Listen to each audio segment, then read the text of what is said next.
Hey, hola a todos y bienvenidos a este nuevo video de su canal Deshilando. ¿Qué deshilamos aquí? Mates, ¿verdad? Exactamente. Bueno, pues fíjate que te doy la bienvenida a este nuevo video. Estoy muy contento de tenerte aquí una vez más. Muchas gracias por estar aquí. Vamos a aprender algo nuevo el día de hoy juntos y vamos a darle, ¿no? Fíjate que el día de hoy vamos a ver sólidos. Vamos a encontrar volumen de sólidos partiendo de una situación cotidiana, partiendo de el estómago, partiendo de el hambre, partiendo de algo tan común como lo es el hecho de comer, ¿verdad? Pero bueno, ya sabes que en estos videos procuro no entrar tanto en el rigor porque yo sé que a lo mejor en tu escuela ya estás viendo mucho rigor, ya viste mucho integral, andar ahí calcula y calcula y calcula integrales y a lo mejor dices, pues es que ya me sé todas las fórmulas de memoria, pero no entiendo ni nada de qué hacer con la integral y este video es para aprender, para adquirir un tema, para entenderle, para saber para qué nos sirve todo eso que nos ponen a veces a hacer mecánicamente y para pasárnosla bien. Así que por eso mismo es que en estos videos no entro tanto en el rigor. No obstante, siéntete con la libertad de dejarme cualquier duda en los comentarios, no hay ningún problema. Ya sabes que, aunque sea una duda que tenga que ver con el rigor matemático, la respondemos, la investigamos y te ayudamos. También recuerda que puedes dejarme una petición en los comentarios si tú estás batallando con algún tema que estés viendo en la escuela de matemáticas o si tú tienes algún ejercicio muy particular que digas, híjole, este ejercicio como que no me sale, necesito, a ver, vamos a ver qué onda, ¿no? Le digo a Emilio y al dinosaurio que se echen un video. O si quieres alguna otra cosa, alguna recomendación de libros o que hagamos, yo qué sé, el review de alguna cosa de matemáticas, cualquier cosa, lo que se te ocurra. Dímela y con todo el gusto del mundo lo vamos a hacer. Estate muy pendiente del apartado de comunidad porque se vienen cositas. Todas las encuestas que te he estado haciendo son por algo, así que te invito a contestarlas. Y bueno, pues ya lo único que tú tendrías que hacer es comentar. No sé qué estés esperando, ¿verdad? Como que te doy 2 segunditos para que vayas. Aquí te espero. Comenta. Y bueno, muchas gracias, ¿no? Entonces, sólidos. Ok, vamos a hablar de pan. Sí, a mí me gusta el pan, sí.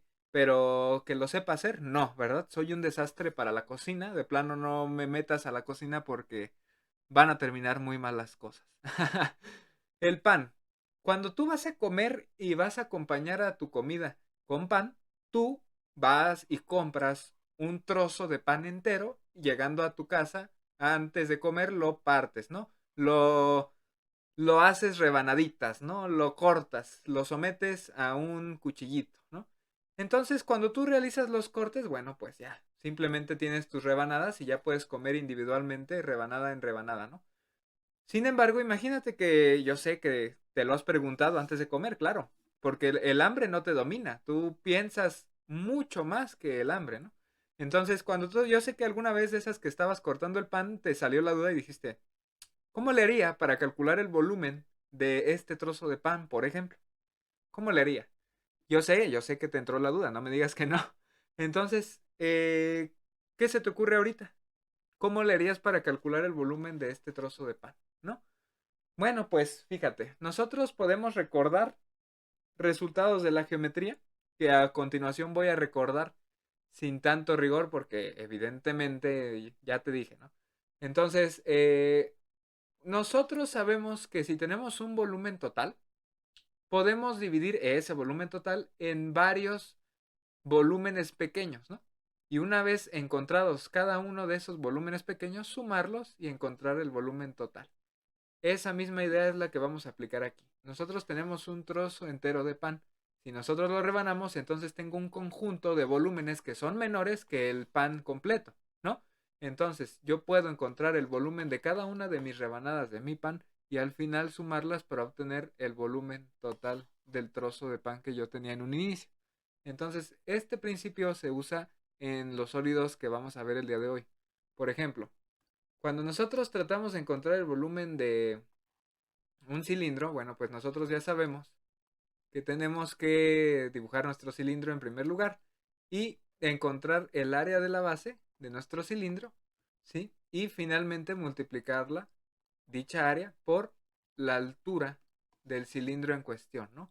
Entonces, pues esto es un prisma, ya sabemos eso de nuestra educación básica. Es algo que hemos visto a lo largo de nuestras vidas, hemos tenido contacto con varios prismas y hemos sido conscientes de que el prisma está conformado en su interior por puras circunferencias que entre sí tienen la misma área, ¿no? Por ejemplo, esta área de la base pues es la misma área que esta circunferencia de aquí, que esta de acá y cualquier otra que tú puedas dibujar en su interior, ¿no? Entonces, fíjate que esa idea nos puede dar una pauta a seguir para el cálculo de nuestro pan, ¿no? Pero hay un pequeño detalle que se nos está olvidando, ¿no? El primero, estas áreas que generan las rebanadas que yo tengo de mi cilindro, pues, ¿qué serían en mi pan? Bueno, pues esas áreas serían las áreas de estas tapitas de las rebanadas, mira, donde está el migajón, esta parte blanca, ¿no? Y si tú encuentras de alguna manera esa área, bueno, pues ya tienes el área y listo, tan feliz, ¿no? Ya tienes esta área. Ok, entonces, ¿qué va a pasar? Bueno, pues que tú dices, bueno, pues ya tengo esa área. Entonces, ¿qué dice la fórmula del cilindro? Pues el área de la base por la altura. Ok, yo puedo medir fácilmente el largo de mi trozo de pan. Entonces lo multiplico esto por el largo de mi trozo de pan. ¿Y qué obtendría? Pues yo obtendría un volumen de un pan, en efecto. Pero fíjate que consideré que todo el pan estaba formado por únicamente áreas de esta naturaleza. No consideré que esta área pudiera cambiar, que pudiera tener un cambio a lo largo de la estructura de mi pan. Cosa que pues es un error, ¿verdad? Porque tristemente nuestros sólidos, nuestros panes, tienen deformaciones, tienen imperfecciones que se generan por eh, lo que sufre nuestra pobre masa en el interior de un horno que está quemándose, ¿no? Entonces, no estamos considerando con esta técnica esas imperfecciones, esas alteraciones de área que pueden haber en cada una de las rebanadas. Entonces tengo que considerarlas. No es como en el cilindro, que es un prisma, es algo perfecto, es un sólido tal cual perfectísimo que digo, pues es que sí, aquí todos son circunferencias, acá no. Acá no todo va a estar conformado por áreas de esta naturaleza. Entonces, esa primera idea, si bien funciona, tengo que hacerle una modificación para poder adaptarla a mi pan, ¿no?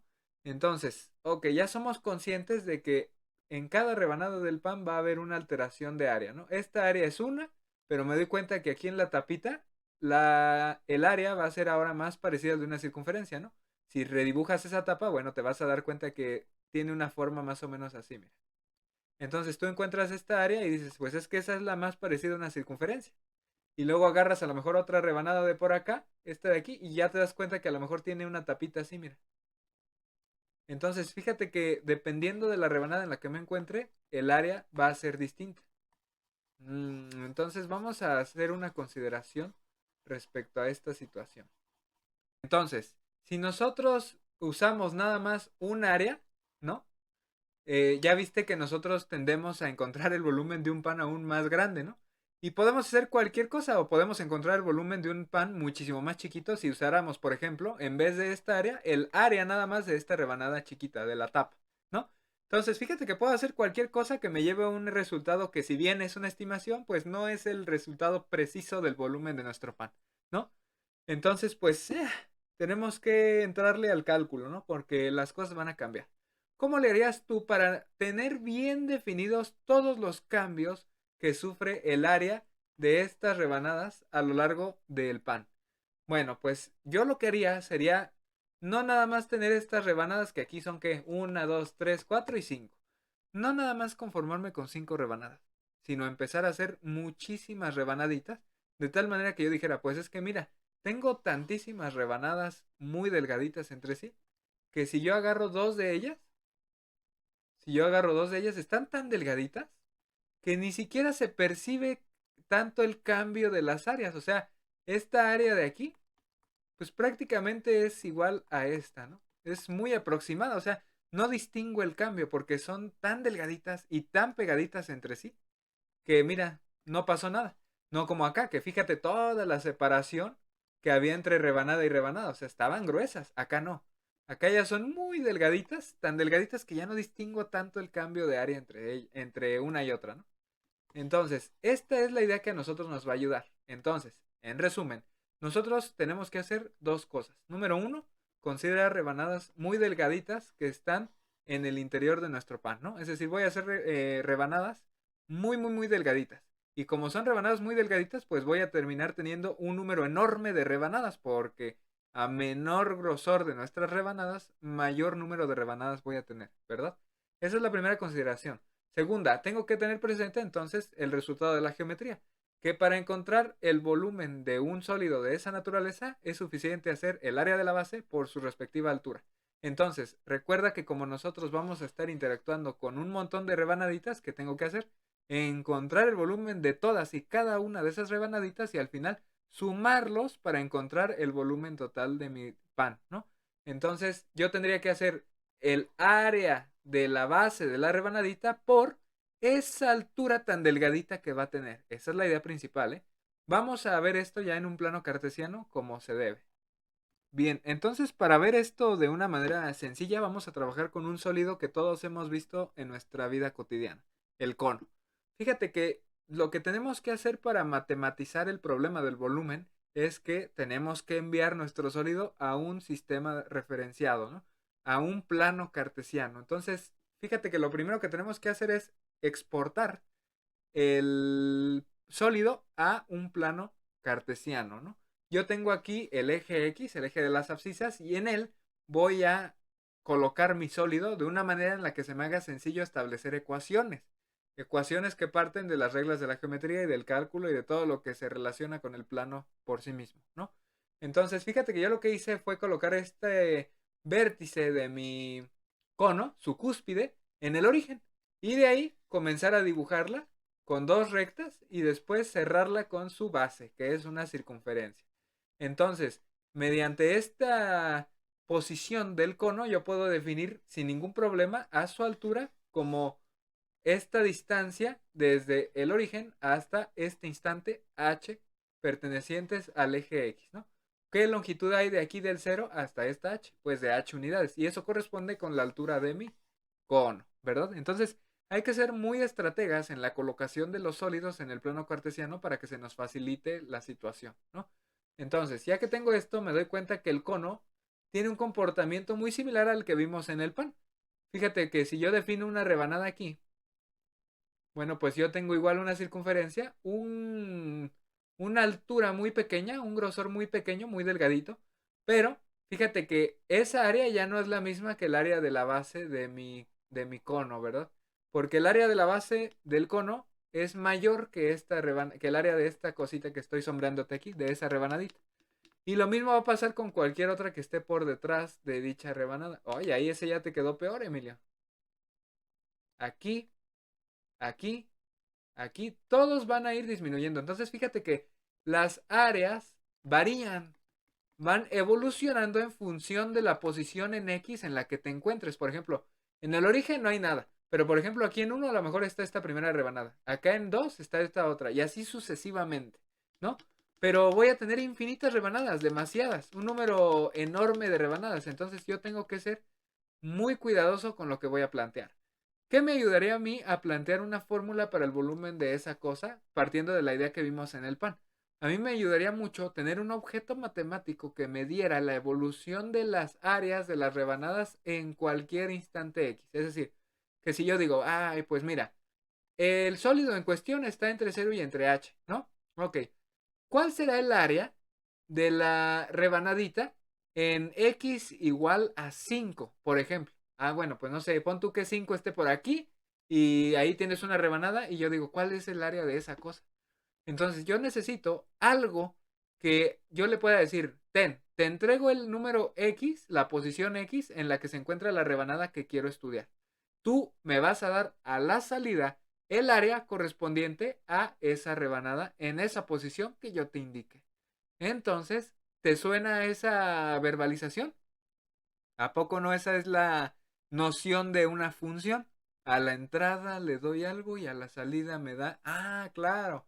Yo necesito una función de área a la que yo a la entrada le diga, mira, en la posición del eje X número tal, por ejemplo, X1, X2, X3, X, la que tú quieras, yo le pongo un subíndice Y haciendo alusión a la iésima posición del eje X, ¿no? Evidentemente, esta posición X y está contenida en el intervalo de definición de mi sólido. No va a estar acá, ¿verdad? Porque ya no tengo sólido, ¿no?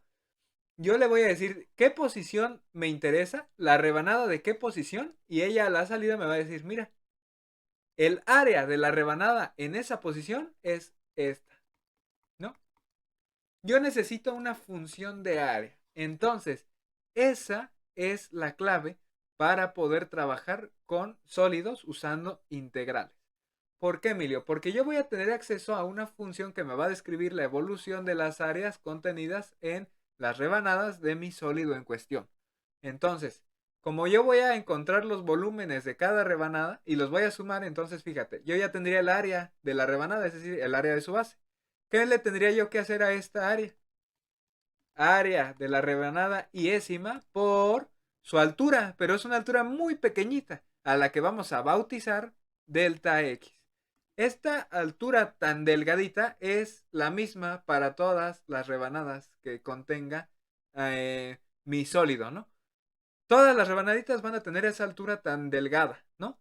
Que se va a llamar delta X. Entonces, si yo hago esta multiplicación, yo ya tengo el volumen de cualquier rebanada dentro de mi sólido. Si yo aquí le pongo X sub 3, me da el área de la base de la rebanada 3 y la multiplica por esa altura delgadita que todas las rebanadas poseen. Y eso me va a dar el volumen de la rebanada 3. Y así sucesivamente.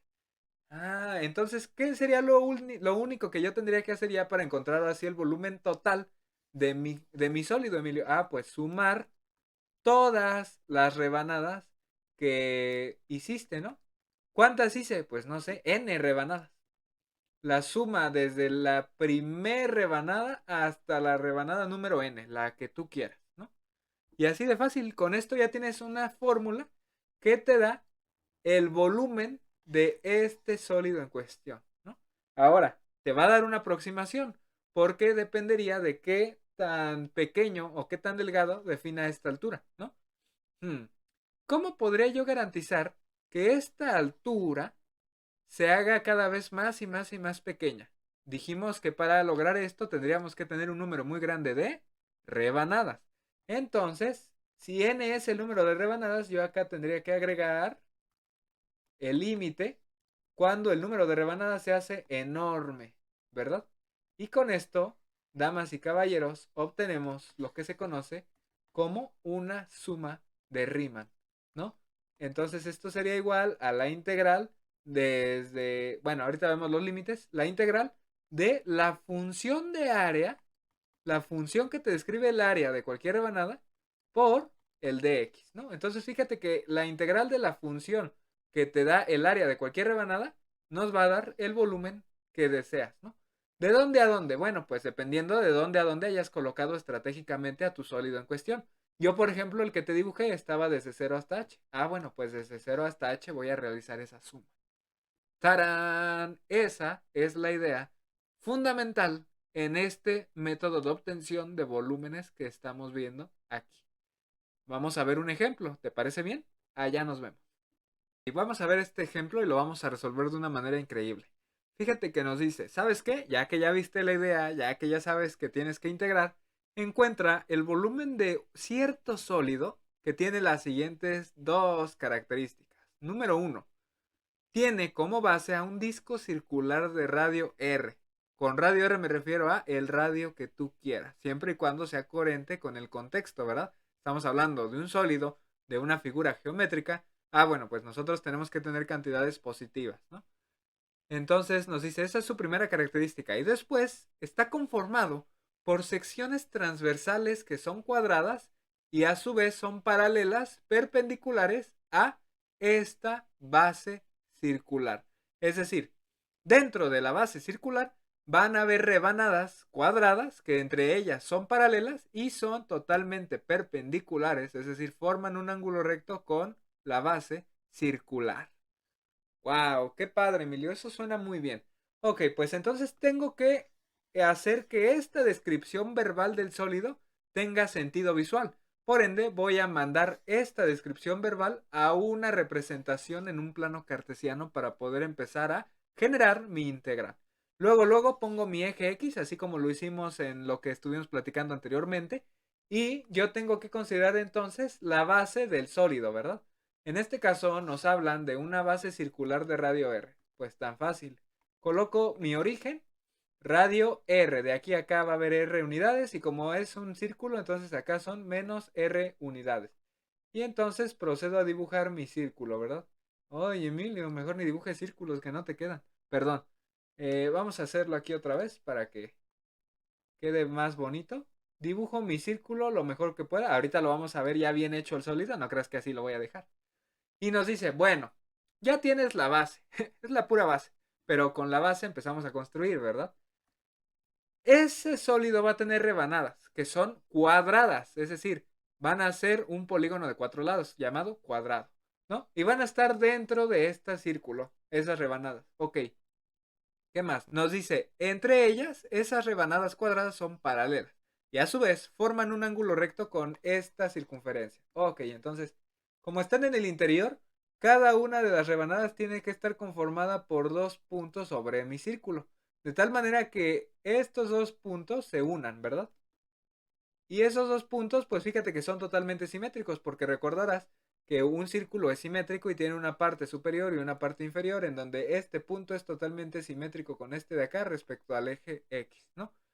Si yo defino esta distancia entre un punto y otro, fíjate que ya tengo la base del cuadrado, pero como me hablan de un cuadrado, entonces esta base va a formar los otros lados también, ¿no? Los extiendo aquí hacia arriba y aquí tengo ya el primer cuadrado. Y yo puedo tener otro por acá, mira, otro aquí, otro acá. Y todos los cuadrados que a ti se te ocurran, de tal manera que entre más rebanadas tengas, más forma va a tener mi sólido en cuestión. ¿Quieres que lo dibujemos computacionalmente? Vamos a ver cómo queda. Bien, ya estamos aquí en GeoGebra y vamos a analizar ahora sí el comportamiento del sólido en cuestión. Vas a ver que te vas a acordar mucho de la analogía que hicimos con el pan. Bueno, a nosotros en el enunciado nos escribían la base de este sólido, en donde nos decían, ¿sabes qué? Resulta que la base de dicho sólido tiene forma de un disco circular de radio R. Ok, dijimos que nosotros tenemos que llevar eso a un plano, a un sistema cartesiano donde representemos el sólido en cuestión. Entonces, de este lado, en este plano cartesiano de toda la vida, aquel que tiene 2 dimensiones, yo ya te representé la base. ¿Cómo va a estar definida la base? Esto de aquí, pues es en efecto una circunferencia y va a tener radio R. Eso quiere decir que si aquí está el origen o bien su centro, que por conveniencia yo lo pongo en el origen para que se me hagan más fáciles las cosas, acá sería R y acá entonces sería menos R, de acuerdo a los cuadrantes del plano cartesiano, ¿no? Ya tengo aquí descrita entonces la base. Ahora me toca pensar un poquito en cómo va a ser el comportamiento de las rebanadas cuadradas. Claro, porque a nosotros el enunciado nos decía, o sea, este sólido se compone de rebanadas cuadradas, ¿no? Que son perpendiculares a la base y todo bien, ¿no? Entonces, por ejemplo, fíjate que aquí yo grafiqué una, esta de aquí, fíjate que su base de ese cuadrado va de un punto a otro sobre la circunferencia, claro, porque las rebanadas están en el interior, ¿verdad? No es como que yo diga, bueno, es que tengo un pan en donde sus rebanadas están por fuera del pan, ¿no? Sería como que un pan medio raro. Entonces, aquí dentro, pues está la base de ese cuadrado y va de un punto sobre la circunferencia a otro punto sobre la misma circunferencia. La diferencia es que uno es en la parte superior y otro en la parte inferior de esta, ¿no? Entonces, fíjate que esa coincide con el origen y sería de aquí a acá. Aquí está el punto superior. Y de aquí mismo a acá. Del centro hacia arriba y del centro hacia abajo, ¿no? Entonces, a nosotros nos dan la descripción de la base y por ende nosotros podemos calcular esta distancia de aquí hacia arriba y esta distancia de aquí hacia abajo. En este caso, bueno, pues está súper fácil porque estoy en el centro de la circunferencia, bueno, pues del centro hacia el punto extremo superior y del centro hacia el punto extremo inferior se forma en su totalidad el diámetro. Eso querría decir que todo esto de aquí mide el diámetro de la circunferencia. Es decir, este cuadrado tiene una base cuya longitud es el diámetro de esta circunferencia de radio R.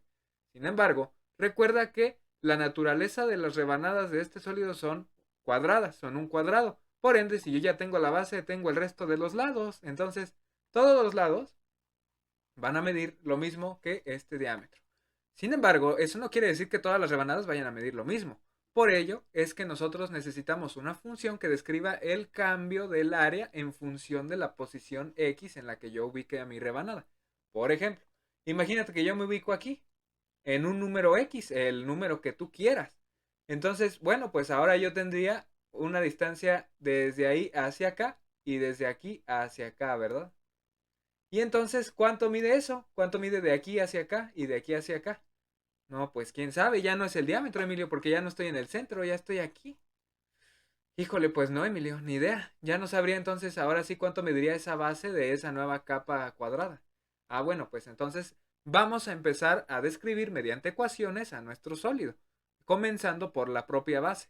¿Qué nos dijeron? Es un círculo de radio R. Ah, pues tan fácil. Ecuación de la circunferencia con radio R y centro en el origen, porque yo la coloqué en el origen para que se me hicieran más fáciles las cosas.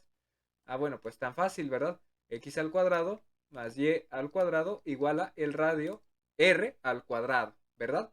Ahora, dijimos que en el plano cartesiano yo puedo escribir esto como una función, de tal manera que tendría una función que describe únicamente la parte superior y otra que describe la parte inferior.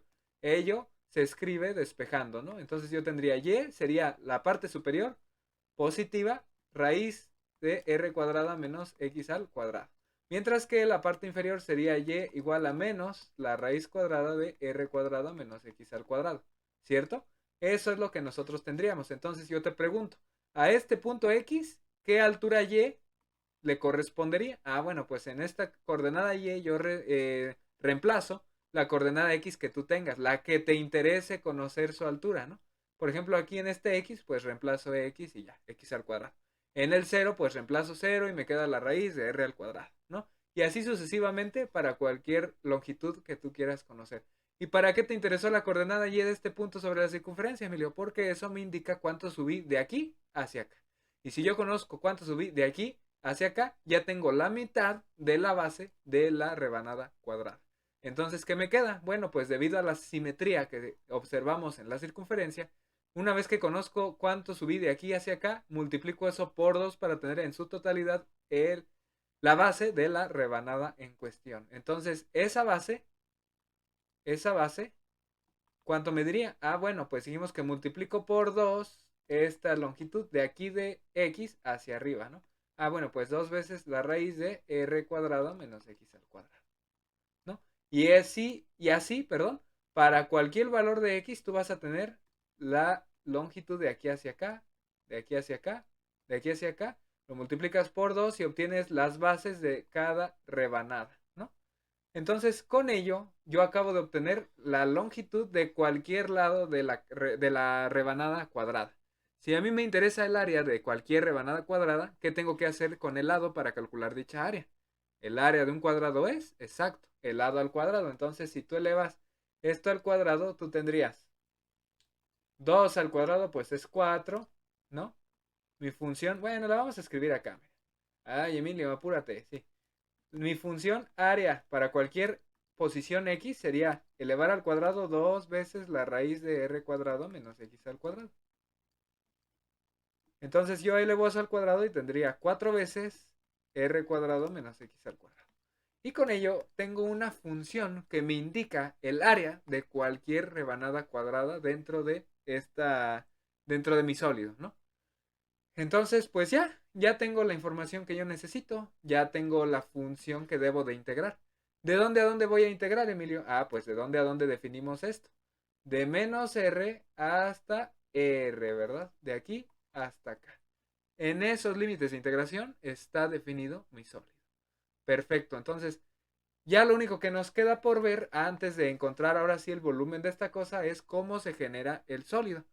Yo aquí ya tengo una animación preparada para ti. Fíjate que aquí tengo una rebanada que fue la que te enseñé con la que íbamos a trabajar aquí para encontrar estos cálculos.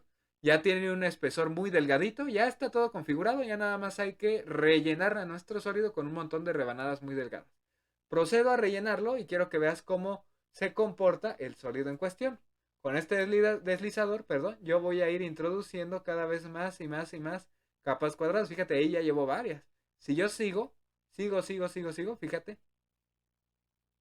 Termino de generar mi sólido, ¿verdad? Oh, está bien padre, ¿verdad? Es como una caja. Y fíjate que la base sigue siendo el disco de radio R, ¿eh? No creas que cambió. Es lo mismo. Lo único que hice fue rellenarlo con las rebanadas cuadradas. Y ahí está, mira. Ese es el sólido que nosotros acabamos de dibujar. Está muy bonita, ¿verdad? A mí me gusta, parece como una cajita, como algo que está orientado a guardar cosas. No sé, ¿a ti qué se te afiguró? A mí se me afiguró una caja, pero bueno. Ahora que viste cómo se comporta el sólido y los elementos que necesitamos para calcular su volumen, vamos al pizarrón a trabajar el volumen. Vámonos para allá. Entonces, ¿qué decía la fórmula que encontramos hace unos momentos? Que el volumen no iba a ser más que la integral de esa función de área en los límites de integración que a ti te convienen, ¿no? Donde tú hayas colocado a tu sólido en tu plano cartesiano, pues ahí integras. Entonces, ¿qué vamos a integrar nosotros? Bueno, pues nosotros tendríamos la integral de nuestra función de área, que es 4 veces r cuadrado menos x al cuadrado de x. ¿De dónde a dónde? ¿De dónde a dónde puse la base del sólido? Pues de menos r a r. Todo el sólido va a estar gobernado de menos r a r, ¿verdad? Ahí es en donde yo lo voy a tener dibujadito. De menos r a r. Entonces aquí ya nada más hay que aplicar unas propiedades de la integración. Este 4 lo saco como constante. Luego por paridad, esto es equivalente a hacer dos veces la que va desde 0 hasta r. De r cuadrada menos x al cuadrado de x. Y entonces con ello yo tendría que esto sería 4 por 2, 8. Y luego la antiderivada de r al cuadrado respecto de x, bueno, pues sería r cuadrado por x menos un tercio x al cubo, ¿verdad? Desde 0 hasta r. Para obtener esas antiderivadas, recuerda que la pregunta que tienes que hacerte es, ¿qué función tuve que derivar para llegar a lo que tengo aquí? Bueno, pues si derivo esto respecto de x, obtengo lo que tenía acá en mi integrando, ¿verdad? Ok.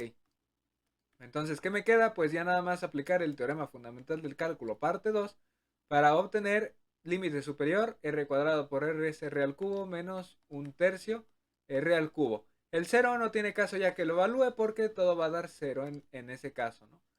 Y bueno, ya nada más me queda simplificar.